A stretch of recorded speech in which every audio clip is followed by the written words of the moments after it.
निवडणुका झाल्या, परंतु ते सुप्रीम कोर्टाचा आदेश आला होता म्हणून राज्य सरकारला निवडणुका घ्याव्या लागल्या.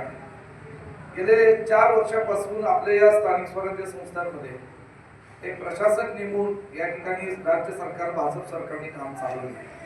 आज तुम्ही बघताय आपला हा सांगली जिल्हा पुरोगामी विचाराचा. स्वर्गीय यशवंतराव चव्हाण, स्वर्गीय वसंतदादा, स्वर्गीय पतंगरावजी कदम साहेब, स्वर्गीय आर पाटील साहेब अशा अनेक दिग्गज नेते जे काँग्रेस पक्षाच्या विचारातून या सांगलीच्या मातीतून महाराष्ट्रात काम करत राहिले, अशा दिग्गज नेत्यांचा हा पुरोगामी विचाराचा आपला सांगली जिल्हा आहे. सांगली जिल्ह्याने नेहमीच काँग्रेस पक्षाचं पाठराखण केली आणि आपण पाहतो की आपल्या मिरज तालुक्यामध्ये तर यंदा लोकसभेला सुद्धा आपण सर्वांनी चांगल्या पद्धतीने उच्चांकी मतदान आपले खासदार सन्माननीय विशाल पाटील यांना दिले.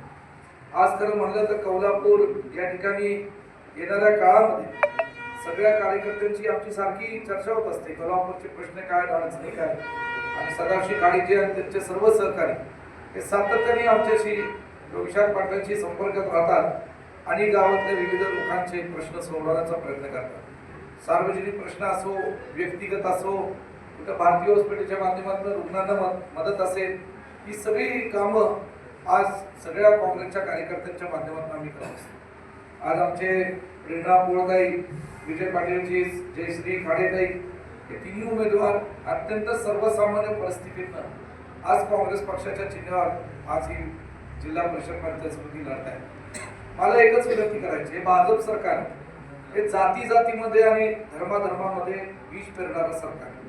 आपल्या काँग्रेस पक्षाचं जे शिकवण आहे, संस्कार आहेत, ते सर्व जाती धर्मातील लोकांना एकत्रित घेऊन जाण्याचे संस्कार, सर्व जाती धर्मातील लोकांना सर्वांना एकत्रित ठेवलेले काँग्रेस पक्ष आहे. परंतु आज या ठिकाणी भाजप पक्षाच्या माध्यमातून आज कुठेतरी जातीमध्ये विष पेरण्याचं काम चालू आहे.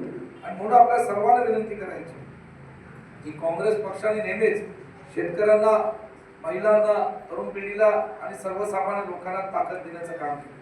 हे तिन्ही उमेदवार सक्षम उमेदवार आहेत. तिन्ही उमेदवार मला माहिती आहे की आपल्याला परिचित आहेत, आपल्या सर्वसामान्य लोकांची, कार्यकर्त्यांची सेवा करतील. आम्हाला विश्वास आहे. आता फक्त आवश्यकता आहे की येणाऱ्या 7 तारखेला तुम्ही त्यांना आशीर्वाद देऊन दोन या आमची सगळ्या भगिनींना आणि दोन्ही भगिनींना आणि आमच्या पाटलांना आशीर्वाद देऊन पंचायत समिती, जिल्हा परिषदमध्ये काम करण्याची संधी देण्याची. या कोल्हापूरच्या बाबतीत मी तुम्हाला शब्द देतो की येणाऱ्या काळामध्ये मी आणि विशाल पाटील कोल्हापूरच्या काँग्रेस पक्षाच्या कार्यकर्त्यांच्या पाठीशी खंबीरपणे उभं राहून काय व्यक्तिगत विषय असतील, कुठलेही अडचणीचे विषय असतील, विषय सोडवण्याकरता ताकदीने तुम्हाला आम्ही मदत करू एवढा विश्वास देतो. आता तुम्ही सगळ्या कार्यकर्ते ताकदीने जोमाने कामाला लागू. येणाऱ्या 7 तारखेला प्रचाराची मोहीम अत्यंत चांगल्या पद्धतीने हातात घेतली पाहिजे. एवढंच बोलून मी थांबतो. जय हिंद, जय महाराष्ट्र.